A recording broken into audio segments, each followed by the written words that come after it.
Good afternoon, everybody, and welcome to a brand new live guest interview. Today, we have Steve Gordon, all the way from the Strength and Conditioning Education. Steve, how are things? They're very good, Dave, mate. Very good. Thanks for asking. Living the dream, mate, some may say.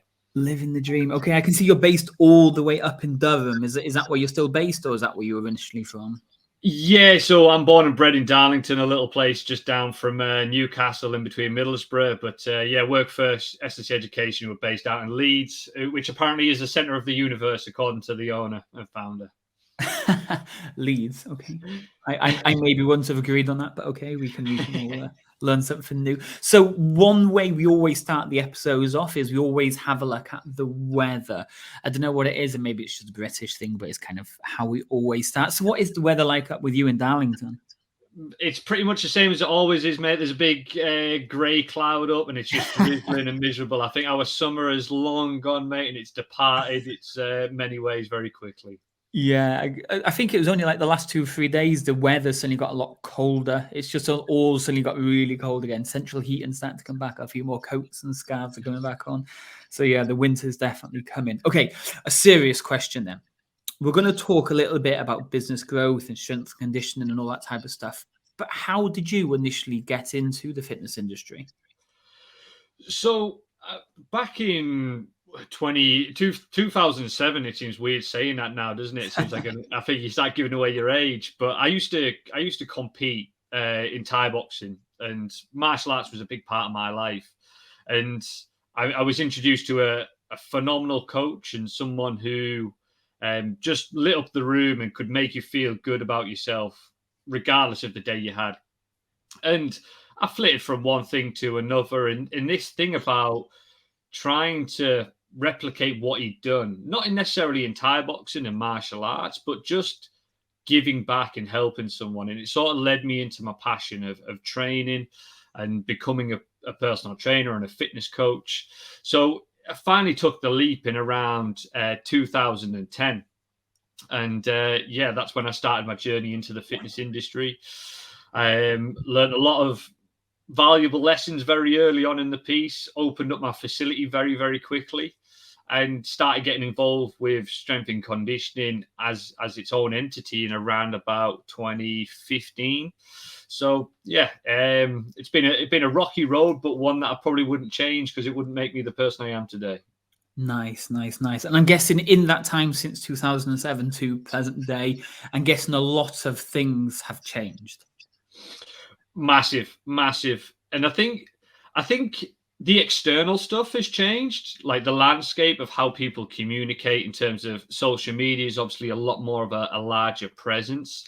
But I often reflect, and I think actually the core principles haven't really changed. We always look at the external. There's more PTs in the market, shorter courses, people are getting better at marketing, etc., etc.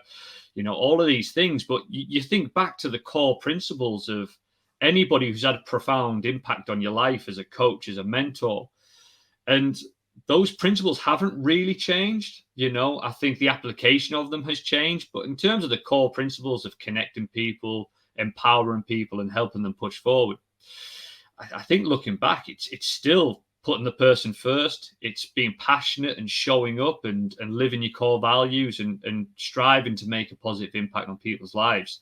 That is coaching 101, right? And I think when I look back on that, the landscape may have changed a little bit, but the people who do really well typically stick to those core principles, and they tend to thrive off it, Nice. Yeah, I think the whole fact of having a real proper conversation with your client is kind of the key takeaway from that, I'd say. And I think it's also being true to yourself. I think especially now we're always judged on how we look, or we're comparing ourselves to other fitness professionals and people who've been around for such a long time.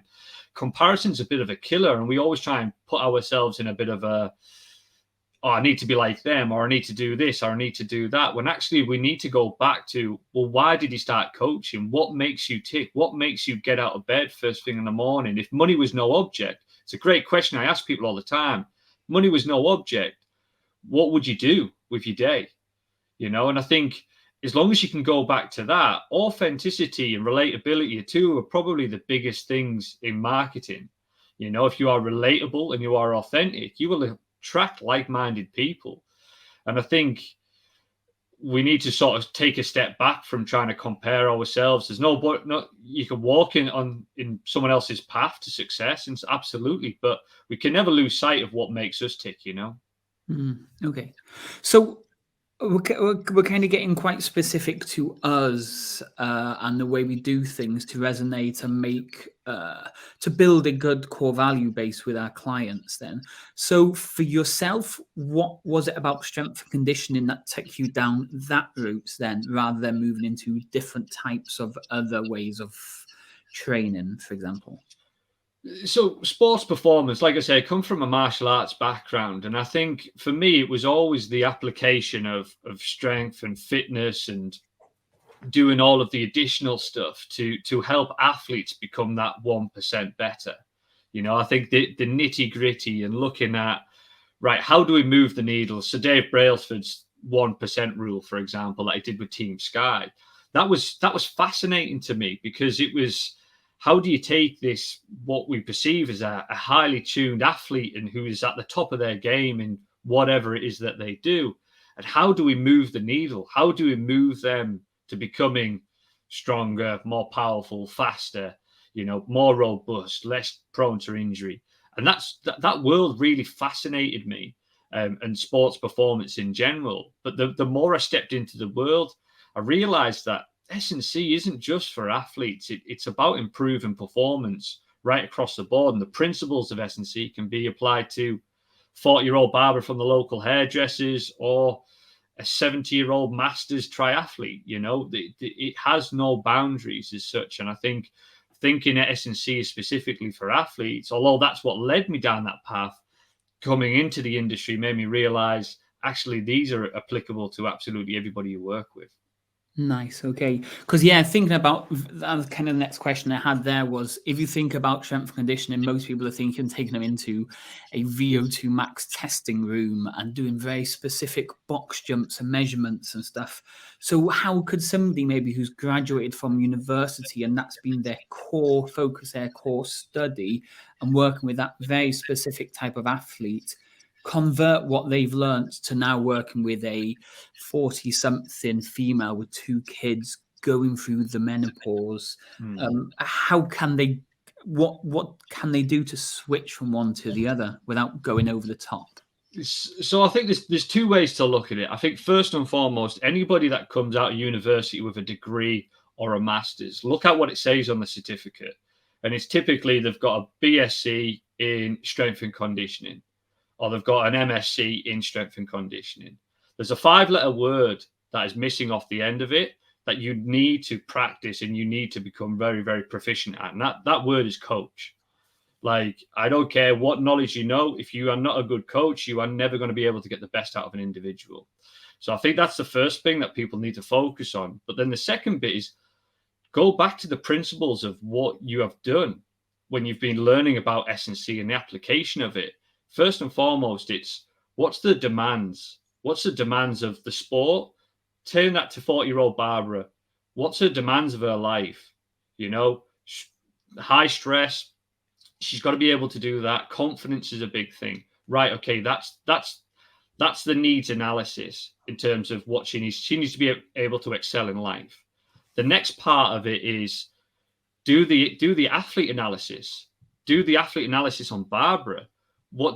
How does she move well? What's her conditioning stuff like? What has she got a good low resting heart rate? Has she got good levels of fitness, aerobic capacity? Maybe, maybe not. Has she got good levels of movement? Because we know that if you've got decent levels of movement, the chances of injury, etc., start to diminish. And also, if somebody's a good mover, then the chances of building confidence with that person go through the roof. And remember, life is a confidence game, regardless of if you're playing sport. If you're in the 100-meter men's final, look at Usain Bolt, the most confident man on the planet. Or you are 40-year-old Barbara who's been stuck in a rut and you're able to turn around 6 months later and just say, I feel fitter, I feel stronger, I feel confident looking in the mirror and going, yeah, I'm doing something right. I'm setting a good example for my kids. That's what we're trying to build here, And I think if you can make that shift and you can look at the principles of S&C and you can just distill it down into applying it to that, whoever it is that you're working with, fantastic. But we can never lose sight of that 5-letter word that a lot of people seem to take for granted. And it's the word coach. Just because you got a degree or a master's in S&C, it doesn't make you a coach. We can never lose sight of that. And that is an ongoing process, because it means you have to know yourself. You have to know how to speak to individuals. And you need to go into a whole different remit of speaking to people about state of change, etc., etc. Sorry if I rambled there. It sounded like I rambled. No, it's okay. So let's keep with the example of Barbara then. You've been training pro athletes, semi-pro athletes, people who are kind of on that cusp. You're using very specific language, very specific tools to help them achieve the results that they want. And then you get a message, an email from Barbara. Hey, can you help me lose some weight? I don't like the gym. I'm petrified of all this equipment. How are you able to resonate and reduce down the wordings, the complexities that she wouldn't understand, to build the confidence to actually come in and train with you? So I think one thing that we need to sort of clear up is when you're working with athletes, typically they don't really care about the words of potentiation and complex training and contrast training, periodization and all of that. I've worked with many professionals that still do. They just want to know, can you get me the results that I need? And to get them to buy into it, you need to use the language and understand the personality that they've got. So it's about speaking the language that somebody, and meet them where they're at. So, for example, I did a testing session with a boxer today. So somebody who's just about to turn pro. We looked at power output, etc., etc. But I wasn't really talking about watts. I wasn't really talking about rate of force development and ground contact times and stuff. It was like, I just want you to jump as high as you possibly can, because the higher you can jump, the more force you can produce into the floor. The more you can put into the floor, the harder you're going to punch, right? That was me meeting him where he's at. I knew what I was talking about in terms of rate of force development, etc. But actually for him, he just wanted to know, oh, I'm doing this because it's going to give me the result I want. So if I'm speaking to Barbara, I'm not going to be talking about, we're going to do a periodized plan, we're going to do this, we're going to do that. It's like, I totally get it. Let's just start off with the quick wins. That's something that you are going to be able to do on a regular basis. The research shows that somebody who walks 6-7 times a week for 30 minutes, very steady pace, typically loses fat or loses weight at a better rate than somebody who does HIIT training 3 times a week. And adherence to that is higher. So for me, all I need to do is say to Barbara, let's just stick with the basics, something that you can fit around your kids, something that you can fit into life, and just take away as many obstacles as you can with that individual. Athletes are very, very good at what they do in terms of their sport, but typically the reason why they excel or they do a little bit better in the gym sometimes, not all the time, sometimes, is because they've got a clear path. At the moment, Barbara just knows that she needs to improve her fitness and she's feeling a bit rubbish. She's feeling a bit but she doesn't know the path. She's just stuck on the roundabout, going round in circles. She's got a friend saying, you need to do this 21-day fat loss fad. That's fantastic. Or you've got this going on to, let's weigh you every single week. I've got to do this. High protein, low protein, high fat, keto, all of these different things, just shutting it. And she's like, I don't know where to start. So all you need to do as a coach is you need to meet where we're at and you just say, let's just go here. Let's just move forward. If we move forward, we're one step closer, and ultimately that's the way to look at it, in my opinion, Nice. Okay. So let's flip the situation on the head then. Instead of Barbara coming to you, you're now moving into a new area. The word strength and conditioning has never, ever entered this area before. They've done Les Mills, they've got a local leisure centre, and that's all they have. And then you're turning up with your brand new strength and conditioning unit and everything. What should you be doing to turn people's heads and really understand what strength and conditioning is without scaring them away? Ultimately, the title of strength and conditioning, again, it's built on principles of training. So ultimately, it's about just elevating performance and improving someone's performance in whatever it is they want to do. Yes, it's typically lent itself to more athletic endeavors. And yes, there is levels of research and training that focuses on the top 5%. But when Barbara comes in, and I work with general population as well, it's about understanding, where do you want to be? What does success look like for you? What do you want to try and achieve? I want to be able to do this, this, and this. Why do you want to be able to do this, this, and this? Why is that important to you? And then you start digging into that stuff. And then that she needs analysis. So if she wants to drop fat, feel strong, feel confident and stuff, well, ultimately, then I'm looking at it and going, right, well, we need to have a look at her nutrient intake. We need to look at tracking her nutrition. We need to have the big rocks in place. We need to look at structuring a program that's going to look at adherence, and frequency is probably going to be the best way. I'm not going to look at intensity. I'm not going to look at massive amounts of volume in certain exercises. Frequency is going to be the way that's going to get her involved. And then if she wants to feel confident in her strength and want to get the benefits from that, then resistance training is going to be the way to go. So once a general population client comes into my gym, it's about having that conversation and just saying, listen, we want to improve your performance. We want you to improve your performance in this outcome that you've said is important to you, whether that be running around with their kids, not feeling like they've got aches and pains or whatever it may be from their office job, or, anything else that they do out there, and being able to look in the mirror and say, I'm quite happy with what I am. And that's your needs analysis. That's your athlete analysis. And then you can build the program and reverse engineer from there. Nice. Okay. So we've just moved into this new area now. We're starting to put all this stuff together now to really attract people in. And we really want to grow this fitness business. What would you say are the 3 to 5 things that people need to be focusing on when it comes to actually building a sustainable business that also they can push on and move forwards and not kind of just be held back? So I think one of the first things is clarity. What is it that you actually want to achieve? Get your definition of success. Definition of success looks very different. I'm sure my definition of success of winning the day looked a lot different to what yours did, right? I write that down in a journal every single day. What does success look like for me? So first and foremost, get your definition of success.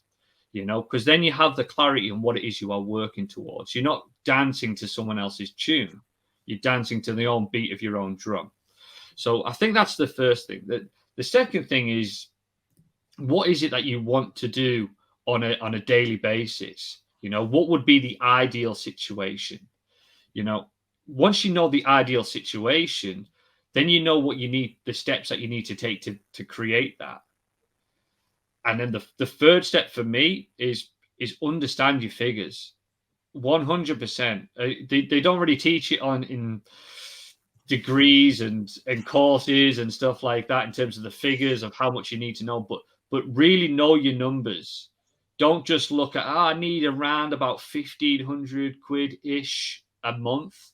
Like, really know your numbers and make sure that you constantly reevaluating that and pushing that. Because as you grow as a coach, as you grow as a human being, your needs change. You might want more holidays. You might want a bigger home. You might actually want to downsize. You might want to travel more, etc., etc. But first and foremost, it's definition of success. What do you want to do on a daily basis? Something that will get you fired up and excited. You should never really be just dragging yourself through the day or just letting the day happen. I really don't. I think people who just let the day happen are really in the wrong industry, because you are having an impact on someone's life. It should be excitable to you. And then final one is just know your numbers. They don't have to be 7 figures, whatever it may be. I think we're going to see a Facebook ad for 8-figure coach soon enough. But, I think Like, doesn't have to be that. Your version of success is dependent on you. What is the lifestyle you want to create? Because when it gets hard, and spoiler alert, the fitness industry, the coaching industry is tough. It really is tough. It's going to get a lot tougher for a lot more people. So that's why it needs to be more than just figures on a sheet. It needs to be more than something that when it's hard, when you're going against the grind, when you are up against it and you feel tired and drained and your strategy isn't providing the results that you quite want just yet, because we're all impatient buggers, It's about just keep fighting, keep moving forward, keep doing what you need to do in order to fulfill your passion and go to bed each night going, yeah, I've had a positive impact on someone's life today, because that's what coaching is. Nice. Okay. So following up on that and something else you mentioned earlier, I've got two questions I'm going to ask you. They're not real questions. They're just two things I would like your knowledge or opinion on. And the first one is the last thing you mentioned there was numbers. A load of people will say, know your numbers, know your numbers. To you, what is know your numbers, and what are those numbers that they should be looking for? So for me, it goes back to, what do you need to live on first and foremost? Because let's look at the hierarchy of human needs. First and foremost, every human being needs warmth, security, and food, right? So the uber basics. Then the next bit is what is the life you would like to live once your basic needs are fulfilled? So what would you like to live within the next 2 to 3 years? And then the final one is what is your absolute dream? What is your 5 to 10 year absolute dream vision?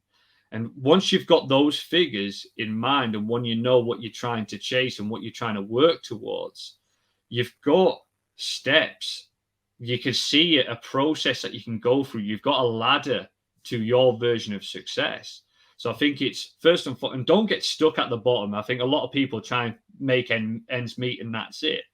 And that's why it's important to do the others, because they're the ones that will get you excited and pull you closer to it. It might be 4, 5, 6 holidays a year. It might be living abroad for 6 months of the year. It might be sending your child to private education school. It might be this, that, whatever, anything that's exciting to you. And I think once you've got your figures on that, I think that's a part of it on the personal aspect. The other part of it is just your business costs, having a look at what's coming in, what's going out, all the small fees that are going to be in there. How much are you going to spend on marketing? Marketing should be the last spend you should cut back on, by the way. Even in times of recession, do not stop spending on marketing is one of the key things for me.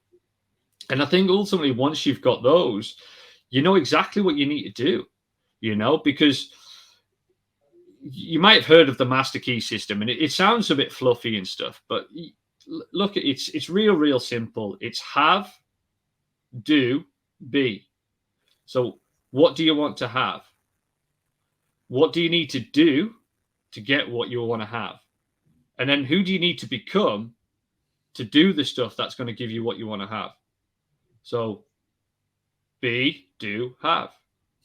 So become the person that needs to do the stuff that you need to do and turn up on a regular basis, because that person is going to give you what you want to have. And I think that's, for me, that's what you're looking at your numbers. Know your numbers is that. But I always got to say, always look at the 3 categories there. Your basics, your hierarchy of needs, look at food, water, etc., security.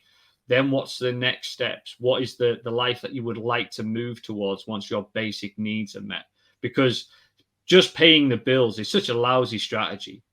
Nobody should be waking up in the morning as a coach and who wants to make an impact just to say, I just want to pay the bills, because you're better than that.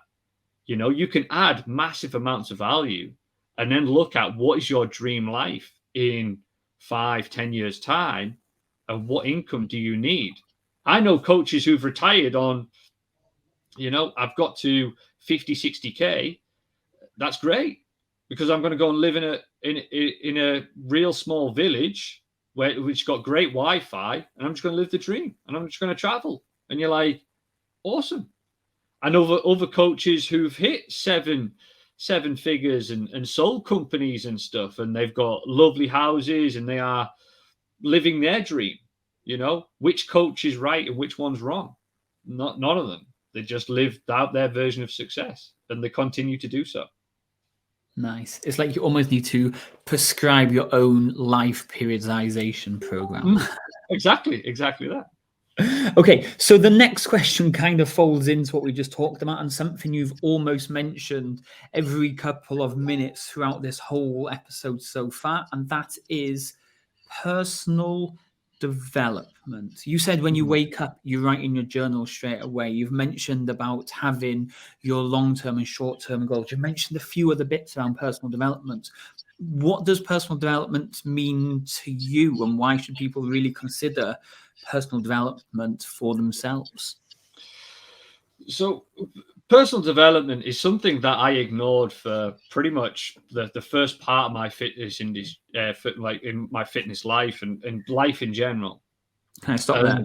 I think literally we all kind of got to that point. We realized, we actually need to look into this. Yeah, exactly that.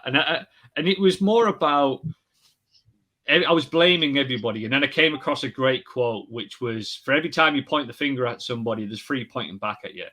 So it's about just taking responsibility. And then personal development for me is making sure that the gift that you've been given of coaching or wanting to make an impact is protected. Because as coaches, we typically tend to be yes people. We want to help everybody that we possibly can. We say yes to every single opportunity that comes our way. And before you know it, you're not delivering what you need to deliver, what you want to live up to, because you've took too much on. So personal development, one is a sense check to make sure that you are living the values and becoming the person that you want to become. It's not to say being perfect. It's just to make sure that if you get on a plane, you want to make sure that pilot's checking those coordinates every few seconds, right? Because if they're out a few degrees at the beginning of the flight, you might be thinking that you're going to America, but you'll soon end up somewhere else if they're a couple of degrees off. So personal development is that. It's looking at your own internal compass time and time again to make sure that you're doing the things that are moving you closer to your goal. Because if you're not, you're just hoping things happen. And one of my mentors said to me, he said, hope is a useless strategy. It is not a strategy. It's not effective. Hoping something happens is not useful. It's just total waste. So personal development is about making sure that you're sharpening the saw and making sure that you are constantly doing the things that you said you would for your goals and what it is you want to achieve. Because I think ultimately, once you lose sight of that, days, weeks go by, you end up feeling rubbish. You feel like you haven't moved further forward. And it's typically because it's the simple, straightforward, effective things that keep you on the straight and narrow, that keep you moving forward, that keep you energized and focused, that you've let slip. And people always wait for the time to be right, or they wait for, when it's a little bit better, when things have calmed down, I'll handle it. But actually, just like training, there's a reason why when you're in the gym, we condition you above what you need in your sport. We develop levels of strength that you kind of don't need in your sport. We overdevelop these physical qualities. Why? Because when the proverbial hits the fan, your level of training is here. If somebody's only training here, when the proverbial hits the fan, they're going to drop to their level of training. If me and you, I don't know if you've been running much, David, if we went out for a 5K, I haven't ran for a while. If we ran out for a 5K and you've been running 5Ks regularly, that first 1 or 2K, I might be able to keep up. And then I'm just going to start to blow.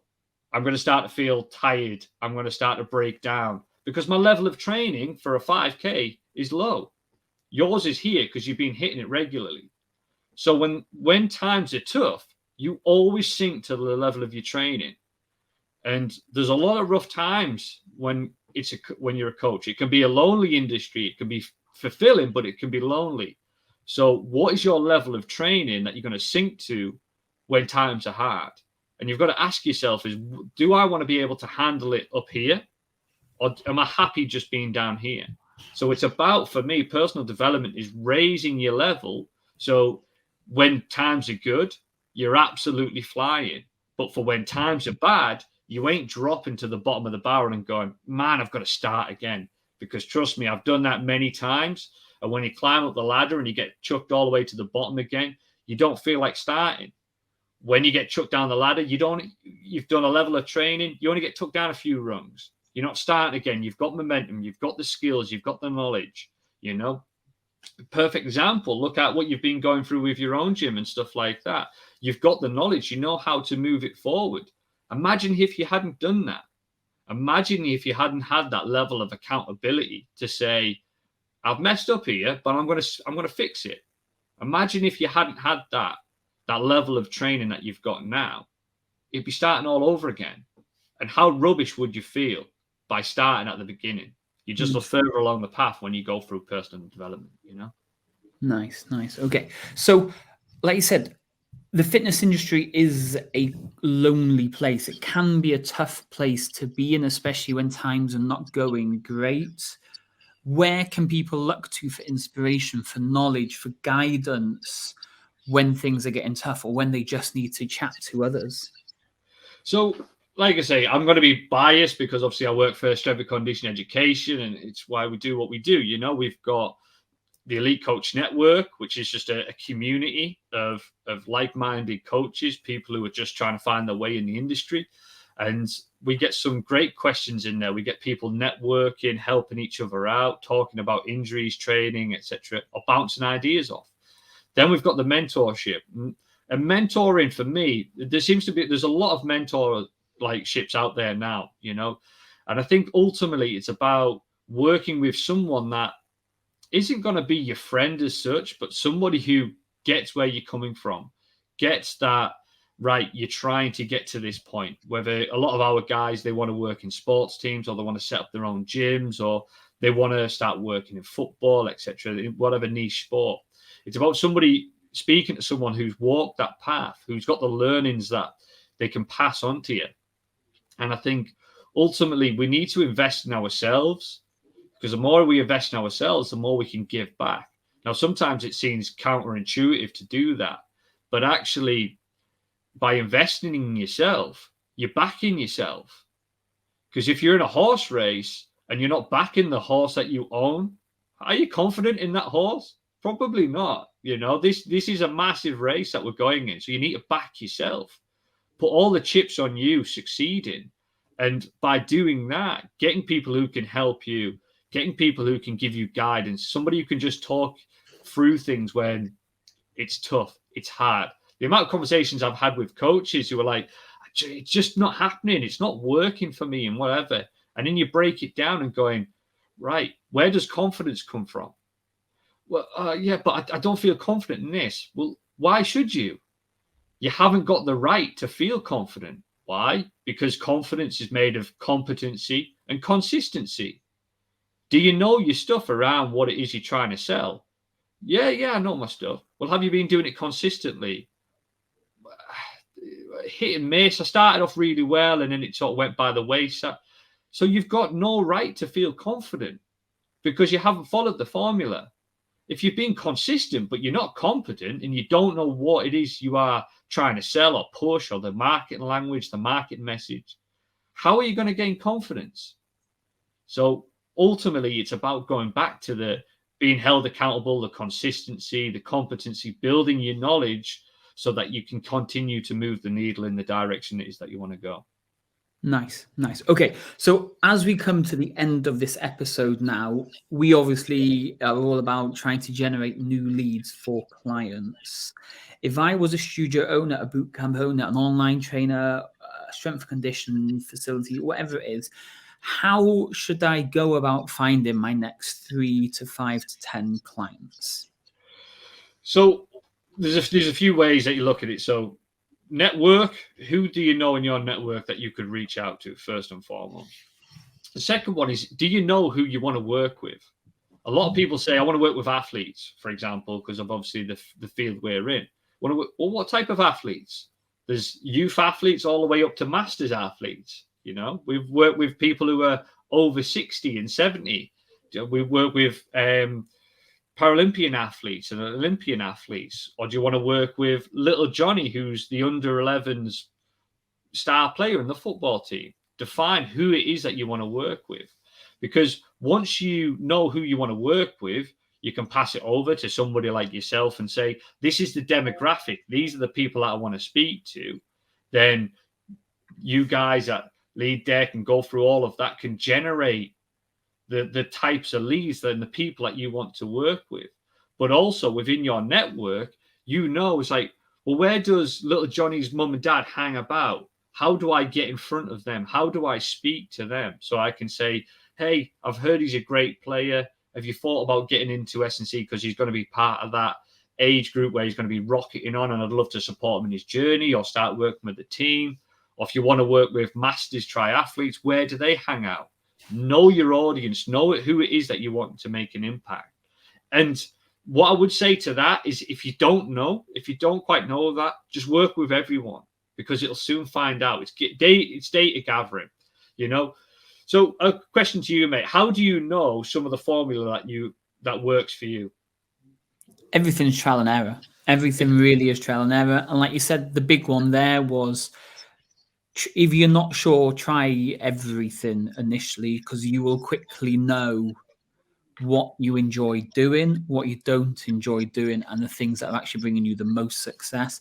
Last thing you want to do is pick, like we say to a lot of people when they want leads, it's what type of leads do you want? Do you want to phone these people, or would you rather just message these people? And if they say, I hate phoning people, and we give them loads of phone call leads, then they're not going to chase them down. So like you said, you try a few different things, see which ones you enjoy, see which ones stick, which ones you get the best results from, and then start moving down that alley then. It's pure data feedback, right? It's data driven. And once you've got a lot of it's data driven, you make the right decisions. If your training program, you're recording the numbers, you're recording how much an athlete's improved, that's gathering data. That's giving you the confidence to say, this is working, or actually it's not working, so we need to change it up. So I think it's about, just don't be scared to get out there and just work with lots of different things, but you need to be consistent with it. We see lots of statistics. Statistics without context mean absolutely nothing. Absolutely nothing, So get as much data as you possibly can, and that feeds into, actually, I really loved working with these people. I love working with that sport. Pass it over to somebody like you, and then you guys do your magic. But it means that you don't need to do all of the trial and error stuff on a global scale. That trial and error starts to become real down, and you can be laser focused. And instead of getting 100 leads and 5 and 10 being good, you can start to lay it down and say, right, we're getting 50 leads, but 20 are good, for example. So I think that would be the key things for me there on that. Nice. Okay. So the final two bits to really finish off now. Is there anything you think I haven't asked, or maybe something I haven't considered that you think we should really know about? So again, I just want to really hammer home the clarity piece, because I think it's something that isn't pushed enough about. I think a lot of people just get the qualification, they get the education, and try and run with it, and then wonder why it falls down. I think ultimately, don't be afraid to spend that bit of time and finding out what you want, what it is you want to achieve, and really dig deep into that. And then once you know that, find somebody who's walked the path, or somebody who could help you go down that path massively. That is why I'm such an advocate of the mentorship. In 2015, when I went into strength and conditioning myself, I entered the mentorship process. I've seen the success it's had, and I could arguably say I am the success of that. But ultimately, what it did do is it didn't tell me what to think. It taught me how to think. And it goes back to that quote, teach a man to fish and be able to, et cetera, et cetera. It's the same thing. If you are struggling to how to apply it, should I do this? Should I do that? Instead of trying to figure it out on your own, just get somebody who's been there and done it. And that's why S&C Education was such advocates of the mentorship process, because ultimately it's about teaching you different ways of how you can think and how you can process it, and how you can build something that's important to you and your clients. It's not about just do this and then away you go, because it's like social media. If you buy a book on Facebook ads from 5 years ago, you'll be able to tell me, David, how useful is that book going to be? Probably not very, Everything will look different, a lot different. So it's the same sort of thing, and I think that's the key thing for me. Don't try and do it yourself if you are struggling, or if you're not sure on how to gain that clarity. Don't try and do it yourself. Just lean on someone. Go to someone who's walked that path and someone who can help you, because it will just save you a good few years of pain and just being frustrated that you're not moving forward in what it is you want to do. Nice. Okay, so if people are feeling a little bit frustrated, or they're feeling the opposite, they're feeling super motivated now, and they actually want to know a little bit more about what it is you do or what S&C Education does, how can people reach out and learn more and ask questions?